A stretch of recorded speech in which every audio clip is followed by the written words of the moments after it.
Good afternoon. Welcome to Community and Technology, where we connect the global community with news, information, and resources that will help improve your life. I'm Stu Reid, and I'm here with a couple of very special guests today.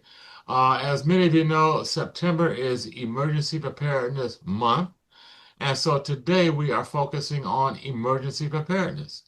So, as guests, we have with us Miss Joetta Brown, who is the co host and co producer of a brand new show on WHCR called Listen Here. She's going to tell us about that.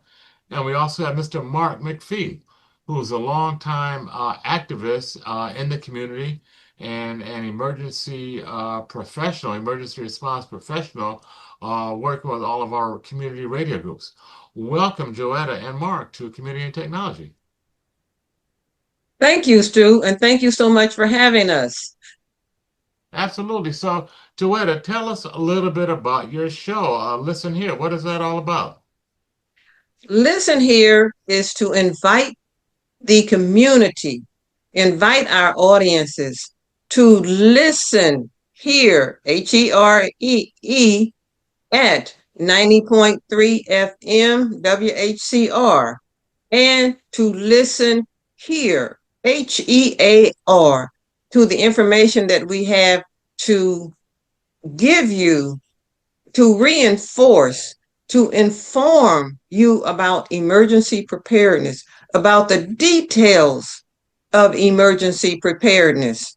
Why is this important, Joetta? Why is emergency preparedness so important? We hear folks talking about it. We got a special month.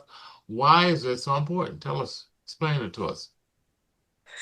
Because emergencies can happen anywhere, often without warning, and it is important to have plans and supplies ready for the places you and your household visit regularly. One of the things that brought that home to me was after I retired from the Department of Education, I had the opportunity to teach in Africa for 10 years. Mhm. And my um, um, first volunteer effort was in Nigeria, in a place called Yola in northern Nigeria, where it was 100 degrees Well, every day, mm, every day. So um, at the school, we would have to take care of our own lunch. Well, you know how obsessed we are with washing our fruits and vegetables and hands and everything. Well, this particular day, I forgot. I forgot that we didn't have any water. mm, So, generally for lunch, we would have a banana and some ground nuts. But when they gave me the banana had cobwebs on it. I completely forgot that you peel a banana, and I could have peeled the cobwebs off. But me, with my American training and thinking, thought I should wash it off. So there wasn't any water in the school in the building where I was, but there was an apartment where they taught home and career skills. So, and they always had water. I walked all the way over there in that 100-degree temperature and that hot sunshine mm, and got over there, and they said, "No, we don't have any water." mm. So I walked back to the where I was doing the instruction, and all of the instructors were standing out on the veranda laughing. I said, "Oh, they had a good laugh on me." Mhm. So But it really wasn't even it was an emergency more in your mind than anything else, it sounds it like. was in my mind. Yeah.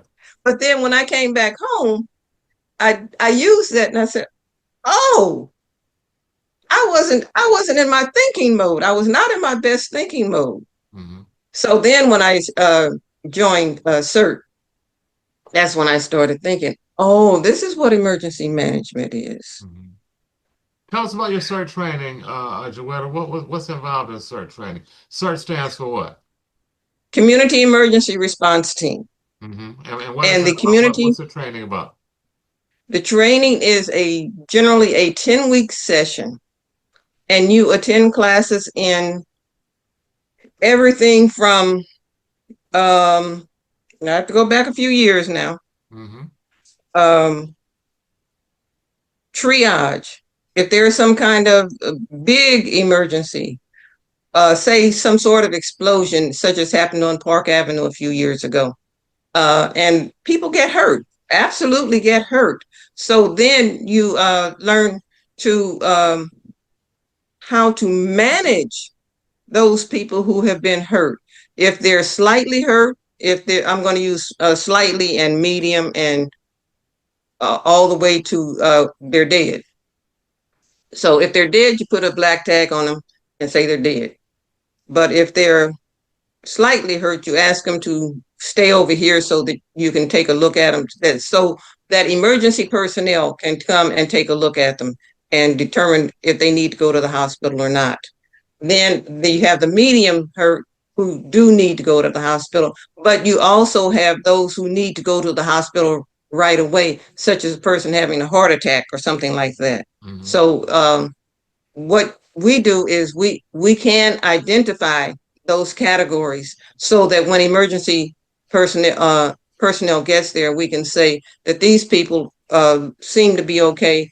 These people may need a bandage or something, but these people need to go to the hospital immediately. Mm-hmm. And those people over there, they didn't have a pulse, um, and there there's no need to try and resuscitate them. Mm-hmm. You Then you learn any learn. first aid techniques like stop the tourniquets and Yes, CPR, that kind of stuff? putting tourniquets on. So if someone is bleeding, you learn how to put a tourniquet on to stop the bleed. Mm-hmm. Um, Let me see, what else did we learn? Oh, you learn how to put out a fire. You don't always use water to put out a fire. You use your fire extinguisher, and you can also use a blanket, but I think it's a wet blanket or a wet towel, put out a fire. Mm-hmm. And the different types of fires, whether it's a trash fire or an oil fire or trash and oil, those are the ones that I remember right now. Electrical. Electrical, yes. Don't Mm-hmm. touch any electrical wires. If an electrical wire is down, don't touch it.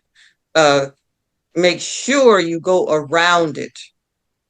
Um, Again, going back to my African experience, we used to experience power outages all the time. So uh, not everybody has the standards that we have here in America. So we did see power outages where along the lines there would be cracklings and you would see sparks going along those wires. So you know not to touch there, not to go near those wires. Mm-hmm. Let someone who is a professional come in and manage those wires. Mm-hmm. But you do not touch electrical wires. Um, Let me think. We learn how to manage traffic. Mm-hmm. If you remember any of the blackouts that New York has had, um, that traffic can get snarled, or on a good day, traffic can get snarled when people don't mind their manners and let the other person go. So we learn how to manage traffic, and when you're out there managing traffic, you look the person in the eye, and you don't let them move until you make eye contact with them because they need to see you and you need to see them, and tell them to go straight or to make a turn. That's at an intersection. You're not in the middle of the block. You're at an intersection. And crowd control, uh, directing people which way to go. So those are the kinds of things that we learned in the CERT training. Mm-hmm. You said it's a 10-week course, is that right? Yes. Mm-hmm. Now, can anyone sign up for that? Do you have to have some special credentials to go there? No What? special credentials. You just have to go online to New York City Emergency Management Mm-hmm. and navigate their website, and where it says, would you like to sign up for a class? Then you sign up. Mm-hmm. You So, put in your name and contact information, and they will contact you. mhm. Is there something that you would recommend for everyday citizen, Joetta? Yes, I would. Hmm. Yes, because we're at um, a time in our society that we listen to the news and we hear what's going on in Gaza, in Palestine, who, no matter who perpetrates it. We hear about the war in Europe and different situations.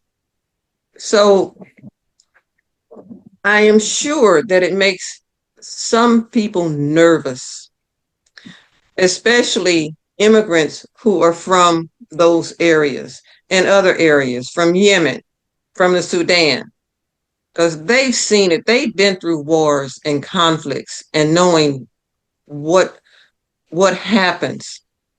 So therefore, the more knowledge that you have um, to prepare, the better you can come through this and resume your normal life. For example, we've had several fires because of the electrical bikes and motorcycles, and people have been burned out of their homes. That's a real emergency. What do they, when you're burned out of your home? First of all, you have to find shelter. Most likely the Red Cross is going to come out and assist, but you need to collect your wits about you before they get there, because it's going to take them a few minutes to get there. It's going to take FDNY 3 or 4 minutes to get there. It's going to take NYPD 3 or 4 minutes to get there. But all of these emergency services are going to be there. But in a wide scale emergency service, they may not be able to get there right away. So the more knowledge you personally have, the more knowledge your family has, the calmer you can stay, and the more effective that you can be as a individual, as a household. Hmm. Is there a cost for the CERT training? No, there is no cost involved at all. Hmm. Wow. No. And give me again the address where people would go to find out about this. Sounds like something that could New be. York City Emergency Management. Hmm. Nice. You might have to put in New York's nycem.gov. Hmm. But I if you imagine. just put in New York City Emergency Management, Hmm. the site will come up. Hmm. And probably if you put in CERT, CERT training and search for that. Community Emergency Response Training. Hmm. Hmm. That was one more word than New York City Emergency Management. Well, NYC, there's 3 letters. Emergency Management. Emergency is one word, and management is one word. Hmm. So either one, CERT or New York City Emergency Management, Hmm. NYC. Wow. We have Mark McPhee here with us also. Mark, do you have any experience with the CERT training at all? Well, I can say this. Being part of the Harlem Emergency Network, we're side by side with Sir. Hmm. Hmm. Okay, Joette, I know that you also your co-host is Carol Johnson. Can you tell us a little bit about Carol and her background, Joetta? Yes. Carol got interested in emergency management because she's in a wheelchair. Hmm. And I think that one day she came home and she lives on the 10th floor and she could not get up to her apartment. And also, she was in the area where a few years ago there was an explosion on Park Avenue. She was right there in that area. And when that happened, she was around. I'm not sure if she was downstairs or not, but she did go downstairs because she was already into emergency management. And she assessed the situation and she found out that the different people in the situation were identifying resources that were not in the neighborhood, that the people who came to assist did not know the neighborhood. So she and her fellow cohorts got together and said, hey, look, you don't know this neighborhood. We know this neighborhood. So she convinced the people who came up to assist that she could assist them in identifying the school that was right there on 127th and Park Avenue instead of another school that was 10 blocks away. So they were able to use that as a center shelter for people in the immediate emergency before the Red Cross got there and with their emergency equipment and information to provide housing for those people. Now, I have to mention the Red Cross because as CERT and in partnership with South Bronx Emergency Network, we're beginning to partner with the Red Cross, and we're finding out more and more about their services. And everybody knows that the Red Cross has been in business for 100 years or more, but they are fully equipped with clothing, food, information, and they respond to just about every emergency that there is. So, and the Red Cross is run primarily by volunteers, but they have an extensive training program for their volunteers. But when they have a situation, they call in their volunteers, and their volunteers come and they staff their emergency mobile vans. Now, Joetta, tell us about COADs, community organizations active in disasters. I know your co-host, Carol Johnson, is one of the co-founders of the East Harlem COAD. What's the COAD and what do they do? Yes, a lot of the COADs have come into existence because of emergencies such as the Park Avenue situation, because the people who came to assist did not know the community, did not know the needs of the community, and more importantly, may not have spoken some of the languages that you find in our communities, because I know that generally we have translations in 13 to 15 languages, but then you have people who speak other languages that are not generally translated. So we need somebody to translate those languages. So people in the community will know someone who can say, translate in Farsi, translate in Hausa, translate in Fulani, or the European languages. The Lower East Side COAD came about because of the same thing. There was a massive fire in one of the buildings in the village. And again, the people in the community were not getting the emergency services that were required. So the people of the community got together and say, no, you cannot do this. And that is how many of the COADs got started, because of a disaster in their particular community. And once we got those COADs together, they said, well, now we need to come together, because people in the Harlem Emergency Network, people in the Lower East Side, and the other different COADs, they would meet each other either during this disaster, or they heard about this organization from someone else in the community. And that's how they started. We started coming together as COADs. Also, out of the Office of Emergency Management, there is a component called SCTR, Strengthening Communities Through Resilience.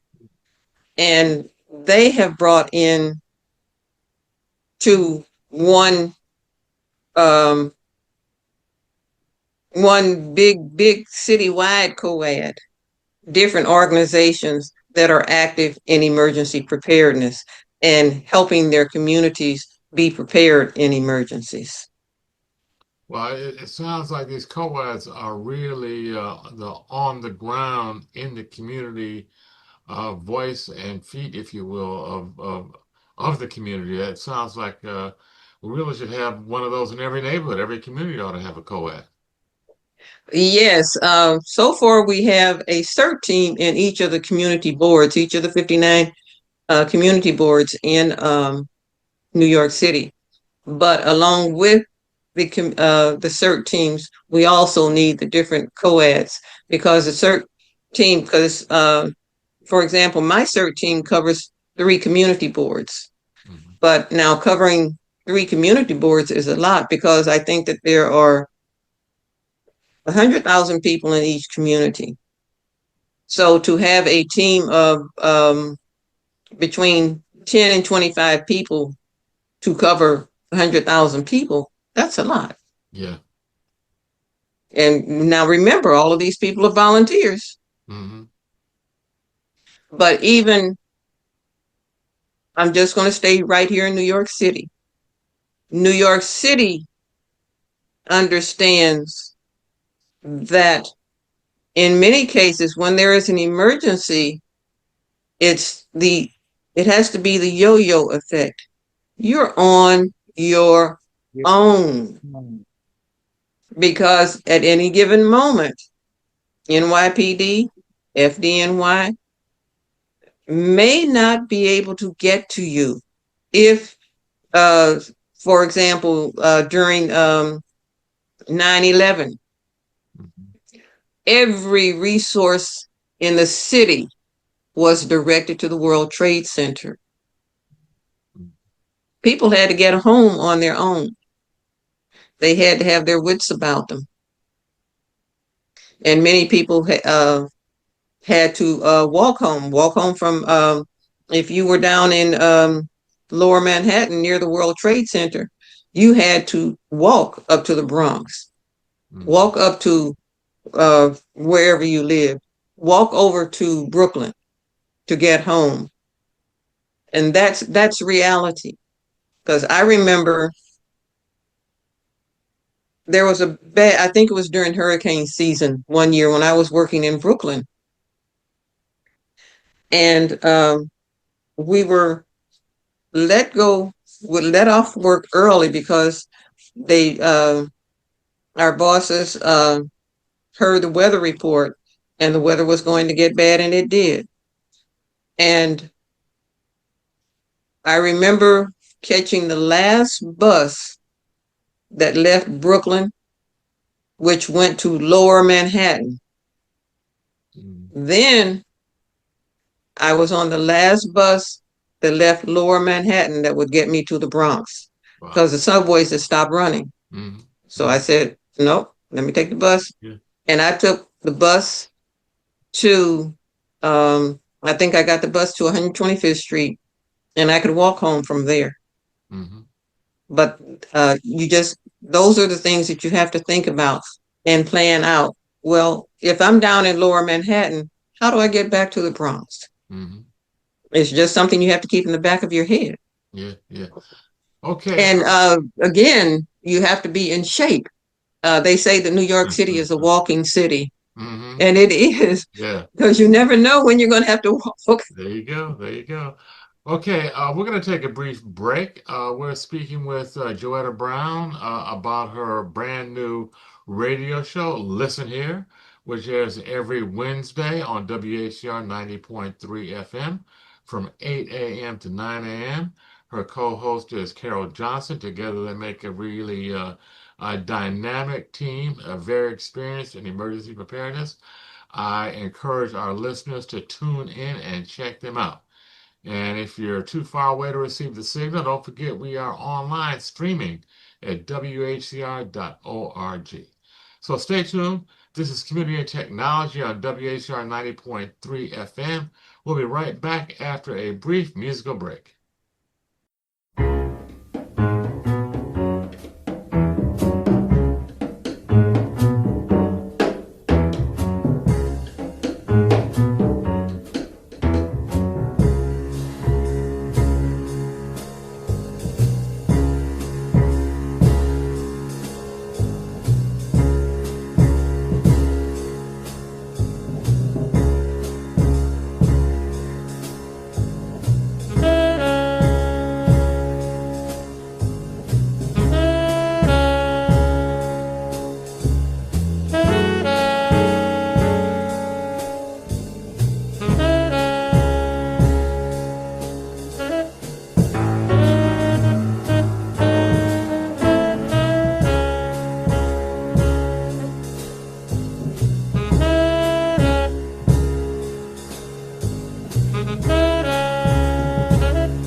Okay, this community technology, we're back. Stu Reid with special guests, Joetta Brown and Mark McPhee. We've been talking with Joetta, who is the host of a brand new radio show, Listen Here, that airs every Wednesday, 8 to 9 a.m. on WHCR 90.3 FM. Along with the co-host Carol Johnson, they bring really relevant and pertinent information on emergency preparedness. Before the break, Joetta was telling us about her experience in Africa, about her experience in CERT training, and about COADs, which are community organizations active in disasters. Joetta, I want to hear a little bit more about the COADs. To me, that sounds like such an important neighborhood community entity. How does one form it? How do they get formed? How do you get a COAD organized? Actually, the NISM, New York City Emergency Management, um, I think before COVID, they put out or actually they invited different people in the community, clergy, different leaders in the community together and said to them, we want to bring you together as a community, and we want you to become involved in preparing your community for emergencies. And that's how I remember that it got started. I went to that first meeting. It was held in the Salvation Army on at a, Malcolm X Boulevard at 127th Street, I believe. And so from that, it grew. It took several years for it really to grow. But then it has evolved into SCTR, strengthening communities. And we have different goals at different times because they keep us active throughout the year. We do planned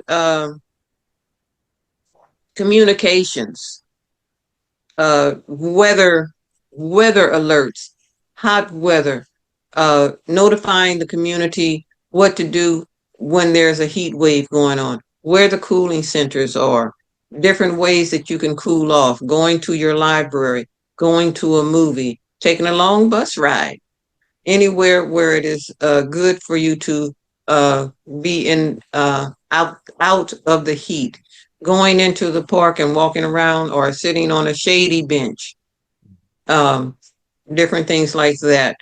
During hurricane season, that there is a weather system coming through. Make sure that your emergency supplies are in place and shelter in place. Flood is a very big thing here in New York City. Perhaps not in Upper Manhattan or the Bronx, but you have neighborhoods in Brooklyn and Queens that are flood prone, especially if you have basement apartments. Let me just interject here, Joetta. We were around and at the inception of the emergency broadcast team because East Harlem flooded in some ways that had never been seen before as a result of Superstorm Sandy. And the city had to totally revise and rewrite the flood zones for Upper Manhattan, in particular for East Harlem, because of the events of Superstorm Sandy. So we learned that Harlem can flood and did flood. So, that's something we got to keep an eye on because that's with the way climate change and the way stuff is moving around, we don't know where that's going to happen next necessarily. Absolutely, because there's water on both sides. You got the Hudson River and you got the East River. Yeah. And when that water starts moving and it starts coming up above the banks, because I didn't know that that section of 145th Street in Harlem flooded, and that section is very high. But there was water that came up over the banks and flooded. I remember that I don't even know that it was Superstorm Sandy, but it was a massive rain. And people who were outside taking the train at 149th Street and 3rd Avenue said the water was just pouring into the state, going down the steps. Mm. And well, New York City, all over New York City, whether it's Bronx, Lower Manhattan, Brooklyn, or Queens, subway stations are prone to flooding. I Mm. think that the number 7 train, or the Q train, is being rebuilt or has been rebuilt. There's 1 or 2 stations that have been rebuilt in the last year or so because of flooding. Mm. But floods do happen because the subway stations are underground. Right. Yeah. So, Mm. and when Now, that happens, subway service is knocked out. mm. Mhm. Joetta, you talked a few minutes ago about the co-eds keeping folks informed. How do the co-eds communicate with individuals and families in the community? How does that happen? One way they communicate is by gathering, either using a dedicated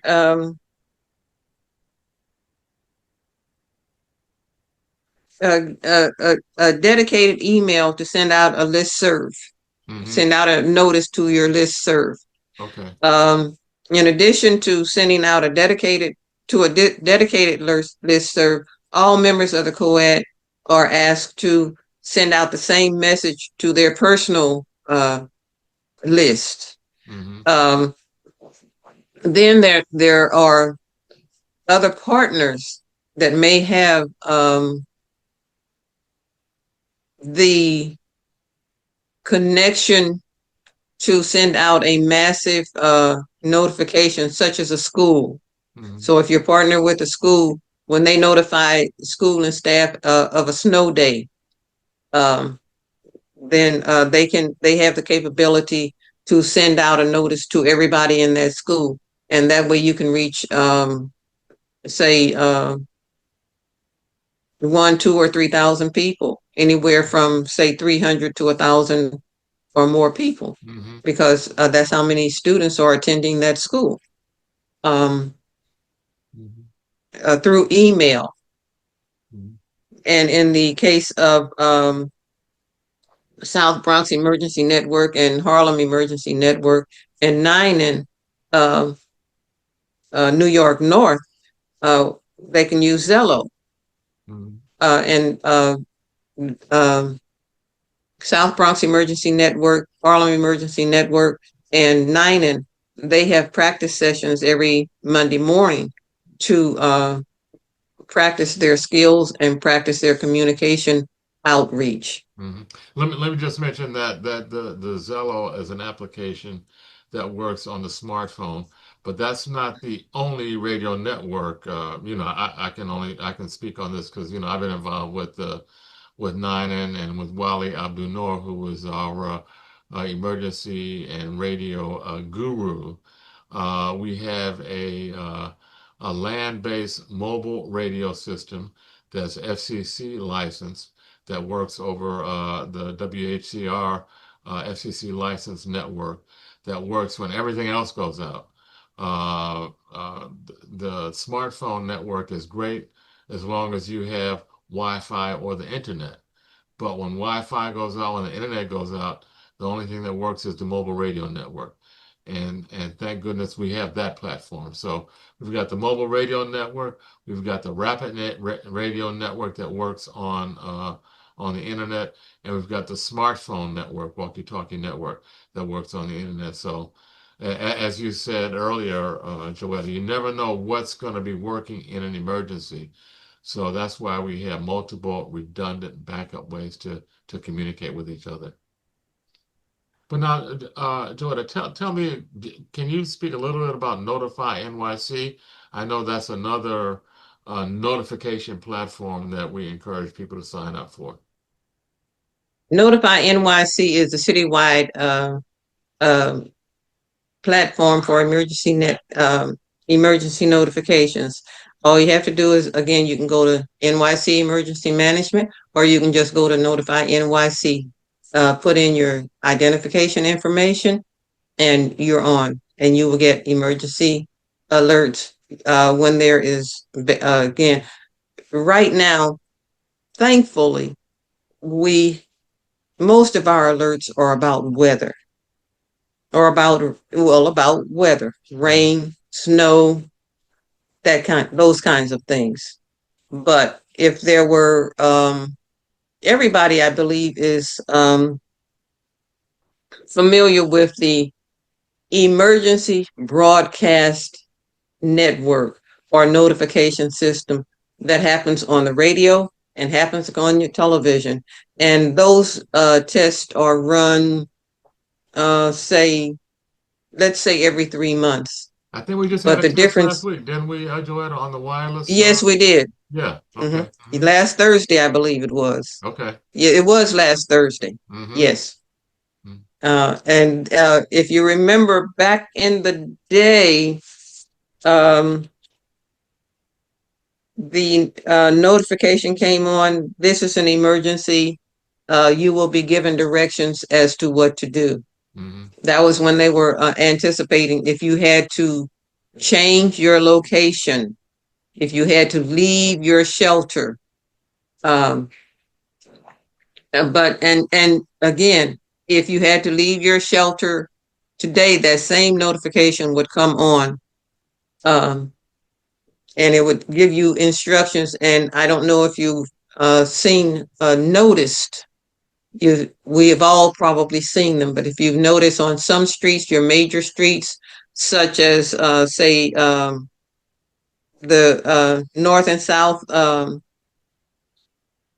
streets in Manhattan, then your major streets in the other boroughs, they would say you see signs that say evacuation routes. So if there was a mass evacuation, those are the routes that you would take. For vehicles. Yes. So Notify NYC. I know I subscribe to it, and I get notices, and it's very helpful in terms of weather alerts, in terms of the nor'easters and other weather events, which because of climate warming and what's going on with the climate, we seem to be having more and more weather events that could be a little traumatic for us. So that's something that I would definitely encourage our listeners to sign up for. Absolutely. Yes.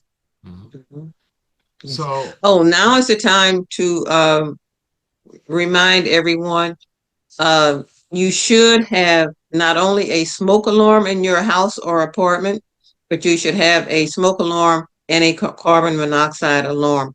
And it is this season that you need to check the batteries. The ones that they're putting out now are good for 10 years, but you need to remember the date when it was installed, so that at the end of that time. And they're also made so that at the end of their lifespan, they will give you a signal. So if you ever hear that signal, just don't unplug it, replace it. But do check it. Yeah, I believe now they're making some combination units that are both smoke alarms and carbon monoxide or CO2 alarms all in one unit. Yes, they are. And the Red Cross has a program that I think that these are retired members of FDNY. They will come and install the combination smoke carbon monoxide alarms in your apartment or home. When you see them, it's always good to go to these street fairs, because that's where you will meet them. They will have a table there, and they will have a sign up sheet, and you sign your name and give them your information. And they manage teams of volunteers, and they call you and verify that you're going to be home on the day that you requested them, so that you're home. And The volunteers will come, they'll knock on the door, they'll identify themselves. They'll be in your home in 15 minutes at the most because it's a very easy installation. And that way you'll be protected. Mm-hmm. And let me just say, not to be in all of that is great that that service is provided. Folks should not be intimidated and think, oh, I got to find somebody to put it in for me. There's one or two screws into your wall, or even two-sided tape works to connect to just to attach it to the wall in your home. So it's not you don't have to be a handyman in order to install your CO2 and smoke detector. What's important is that you get it, that you buy it, and that you bring it home. And even if you can't mount it on the ceiling, leave it in the room. You know what I'm saying? Have it in your apartment, in your home. Yeah. So we are running, we got about 5 minutes left, Joetta. I want to talk a little bit about our event that's coming up tomorrow, the Harlem Emergency Preparedness Day event, which is tomorrow, September 25th, from 12 noon to 5 p.m. on the campus of City College at the NAC building. That's at 160 Convent Avenue, room 1513 in the WHCR radio studio event space. Um, we've been doing this event, Joetta, for I was going to say 13 years, but we missed 2 years because of COVID. Mm-hmm. So this is our actual 11th year. We've been doing it since 2013. And it's a great event. We bring together folks in the emergency preparedness space. Harlem Hospital is going to be there. They do a great presentation on fire prevention and how to manage your fire extinguisher, which is a critical piece. We talked about the detectors, but the fire extinguisher is something really important to have in your home. I've got it in my home, and we keep it in the kitchen because that's the most likely place where a fire is going to erupt. Or there could be electrical fires in the wall, but in the kitchen, you got open flames every day. And you can have a big oops in your kitchen, and what do? What you don't want to do is panic. What you want That's to right. do is have that fire extinguisher right there, know how to pull that pin and point it at the fire. And the folks from Harlem Hospital, they have a great simulator where they have a simulated fire and an extinguisher that works with a laser, and you point it, and if you use it properly, it puts the simulated fire out. So it's great hands-on practice and demonstration on how to use that fire extinguisher. Yeah, And Mark has an yeah. example of the fire Let me see extinguisher. if I can get a close up here for our folks who are uh, there you go. Stop fire fast. Stop fire fast. That's right. Fire And gone. I think the one that Mark has, and many of them work in for multiple types of fire. Because as you were saying earlier, Joetta, you've got Mhm. gas fires, you've got paper fires, you've got electrical fires. And Yes, you want to get an extinct. There are extinguishers that work on all those types of fires. and and, mhm. and that's what you want to get because you don't know what it's going to be. It may be a gas fire in your kitchen, may catch maybe a paper fire, but then again, it may be electrical. And the last thing you The want, thing about gas Mhm. is if you smell gas, leave your home immediately.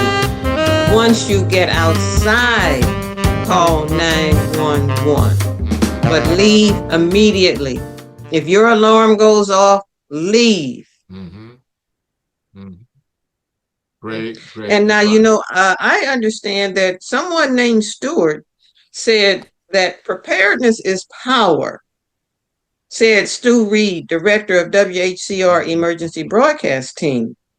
Harlem Emergency Preparedness Day is about strengthening our community's resilience, ensuring our seniors, families, and neighbors have the tools and knowledge to face emergencies together. Over the past decade, Harlem Emergency Preparedness Day has become a trusted annual gathering bringing together residents, first responders, nonprofits, and community leaders by offering free training and resources. The event fosters a culture of readiness across Harlem and beyond. One of the free trainings that's going to be offered tomorrow is free CPR training. Mm-hmm.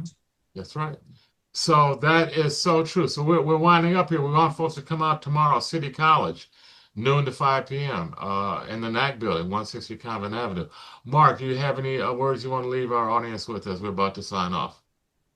Yes, in the words of our general, Carol Johnson, if you stay ready, you won't have to get ready. Come to prepare you and not to scare you. Thank you so much. Okay. If you stay ready, you don't have to get ready. Words of wisdom.